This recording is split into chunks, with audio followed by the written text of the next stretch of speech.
Liverpool-Paris, le 8e retour de Ligue des Champions, c'est donc mardi à Anfield. Après cette défaite injuste, tous les Parisiens se sont succédés au micro. Gvara, Vitinha, Luis Enrique et Hakimi, tous seront à la qualification. Tiens, le Marocain qu'on va écouter en zone mixte. Je pense qu'on a la capacité, depuis qu'on savait qu'on va jouer contre Liverpool, on a la capacité, on a l'équipe et tous les effectifs pour passer ce tour. On est prêt pour ça et on va continuer à travailler, à continuer la même dynamique depuis qu'on a commencé l'année et aller là-bas pour gagner et pour chercher la victoire.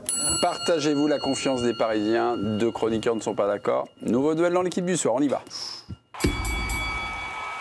Oui, Damien, non. Olivier, ça vous plaît de faire un petit duel avec votre Olive, hein? Ouais, toujours. Vous avez dit oui, Damien, vous avez la main, et Olivier est en position de contreur ce soir.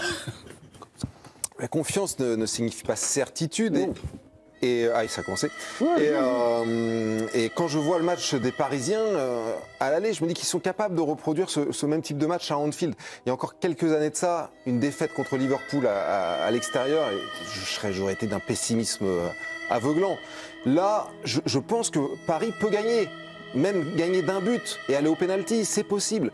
Je suis confiant, modérément confiant.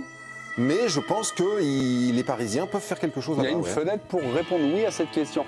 Non, vous fermez la porte. Pourquoi, Olivier? Non, mais moi aussi, je pourrais rentrer dans les arguments de Damien. Mais non, moi, ce que je trouve, ce qui me gêne, cette équipe que j'adore simplement, c'est que je trouve qu'au moment d'avoir le geste juste, comme hier soir, il y a une fébrilité qui s'installe lors des grands matchs.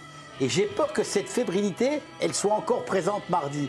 Donc si Dembélé, si Barcola se retrouve dans la même situation, eh bien j'ai peur que le geste ne soit pas juste. Et pour moi, c'est essentiel. Ok, partagez-vous la confiance des Parisiens. Il y a un non, Olivier. Il y a un oui, un petit oui, mais un oui quand même de Damien Degore. Président, à vous de jouer. Non, mais c'est difficile parce que, évidemment, la prudence nous inviterait à aller dans le camp de Damien, vu le match d'hier, vu collectivement ce qu'a pu donner le Paris Saint-Germain. Mais dans ce cas-là, on ne se mouille jamais. Et donc je vais donner le point à Olivier, parce que si je devais mettre une piécette, toute petite, lui c'est des billets, mais moi c'est une piécette, j'irai avec Olivier, j'irai dans le camp d'Olivier. Ce match aller était un examen pour le Paris Saint-Germain. Que vaut ce Paris Saint-Germain face à un grand d'Europe? La suite, Luis Enrique. Nous avons été bien supérieurs à Liverpool dans le jeu, bien supérieurs en termes de nombre d'occasions créées. Nous avons été capables de dominer la meilleure équipe d'Europe. Je ressens un grand sentiment de fierté à l'égard de mes joueurs, de leur comportement, de leur performance. Aujourd'hui, nous méritions tellement plus. Le meilleur joueur adverse a été le gardien de but, Alisson. Et cela en dit long sur la manière dont s'est déroulée la rencontre. Mais c'est le football et il faut l'accepter. Donc on se posait des questions dans le match. Est-ce qu'aujourd'hui, là, on a des réponses, on a des confirmations?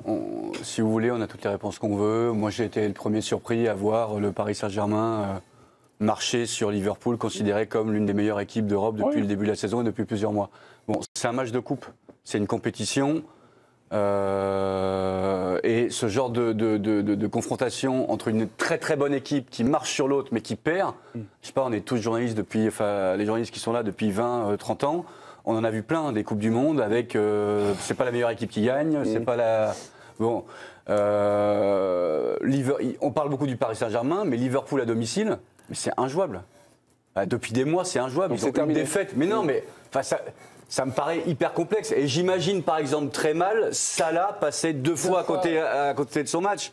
Très franchement, alors peut-être que nos amis parisiens marqueront, mais Liverpool marquera. Est-ce que tu imagines 2 fois Donnarumma passer à côté de son match? Oui. Ouais, parce que malheureusement, c'est un gardien qui, en championnat, je trouve que c'est un peu dur et sévère, parce que je trouve qu'il fait plutôt une bonne saison. Mais sur les matchs à enjeu, où tu as que 2 occasions, franchement, t'as pas le droit de te tromper. Et quand tu regardes le palmarès des équipes qui gagnent en Ligue des Vous Champions. êtes dur avec Donnarumma, franchement. Franchement, Moi, je vous trouve très non, mais très franchement, Damien, Hier, il a un les arrêt à équipes qui faire. gagnent la Ligue des Champions, Ouais, mais- elles ont des gardiens monstrueux. Ouais. Monstrueux. Thibaut Courtois, par exemple, qui en a gagné, voilà. Ouais, mais t'en as Bon. combien des gardiens monstrueux? Eh ben, Tu il l'as cité, faut, t'as Alisson il Becker faut et avoir un Thibaut gardien Courtois. monstrueux et Donnarumma, c'est un très bon gardien, mais il n'est pas monstrueux. Il n'est pas monstrueux. Karine. Sur ce genre de match. En fait, j'ai bien aimé l'argument. J'étais plus Damien. un peu Damien, et puis finalement, j'ai été convaincu par Olivier par rapport à l'histoire du geste juste, effectivement. Parce que hier, on est tous d'accord pour dire que Salah, il est cataclysmique, il devrait Ouais. avoir même un. Ouais. Mais au moment quand même où il sort, Arnaud Slot, tu te dis, attends, normalement, le meilleur joueur du monde, tu le sors pas parce que sur un ballon, il peut le mettre. Ouais. Et il a raison. C'est-à-dire qu'en fait, Dembélé, hier, on a vu la version de Dembélé qui t'arrose tout le monde, mais qui fait pas le geste juste. Ça a été le cas aussi un petit peu de Barcola, etc. Et le top niveau absolu, c'est le geste juste au moment où il faut. Alisson, il a fait le match de sa vie, mais ça reste quand même un très grand gardien, même s'il n'était pas dans la meilleure forme actuellement. Depuis Il 3 fait mois, ça va mieux, quoi. le match qu'il faut. Et Donnarumma, il a un arrêt à faire, il le fait pas. Et il doit le faire. Donc c'est vrai que le geste juste au bon moment, c'est plus l'ADN des très très grands, comme Mais le Real, comme Damien, Liverpool. je dis pas que Donnarumma est un mauvais gardien. Mais je Non trouve plus. que sur ce genre de confrontation, C'est pas suffisant. le geste juste, celui dont on parle pour les attaquants, lui, je trouve qu'il ne le fait pas. Non, mais surtout, ça se répète.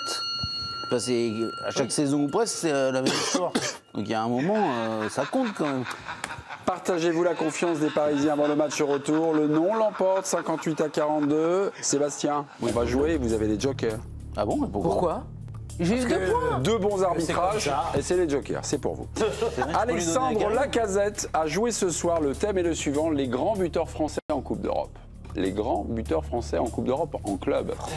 C1 plus C3, je suis le meilleur buteur français. Benzema. 4 points, 92 buts marqués au total. Karine marque 4 points. Allez hop. Karine, Comment ça, RTT, Karine, dégage. Mais quel Je horreur. suis Ballon d'Or France Football. Pour le deuxième, je suis Ballon d'Or Papa. France Bah Football. oui. Je totalise 40 buts en Coupe d'Europe. Mon poste avançant, je suis une légende de l'OM. C'est la première fois qu'Olivier Rouillet répond en Non, disant à 0,57. Troisième Je joueur. reviens là, ça suffit. Oui, troisième joueur, donc grand buteur français en Coupe d'Europe. J'ai gagné la C3, mais jamais la C1. Giroud. Giroud, Il a c'est faux. gagné la C1. Non. Vous êtes éliminé. Si, si. Vous êtes Pas éliminé. du tout. Je il n'est pas rentré en finale. Il a Je pas joué. compte 47 buts en Coupe d'Europe. J'ai gagné la C3 mais jamais la C1. Deuxième indice, je compte 47 buts en Coupe d'Europe. Oui, Gamero. c'est pas lui. Vous êtes éliminé. Vous revenez. Je suis le meilleur buteur de l'histoire de mon club. Lacazette. Antoine Griezmann, bonne réponse de Damien Degor. C'est 2 points, pas mal pour un joueur qui n'est pas considéré comme un grand buteur. Le dernier pour la route, en 2019, j'ai perdu une finale de Ligue Europa. Il est français, c'est un grand buteur de Coupe d'Europe. En 2019, j'ai perdu une finale de Ligue Europa. Gamero. Vous êtes éliminé. Je compte plus de 30 buts en Coupe d'Europe. Vous restez où vous êtes. Eh Je ben, compte c'est plus de- Giroud. Non, non. Ce n'est pas Giroud, c'est Caroline qui est éliminée. Début marqué pour un club français et un club anglais dans cette saga de Coupe d'Europe. Pour ce joueur-là, il a marqué des buts pour un club français et un club anglais. Bah Lacazette. Et bien Lacazette, ça fait 2 points. Voilà, 31 buts en Coupe d'Europe pour Alexandre Lacazette. Tu gagnes.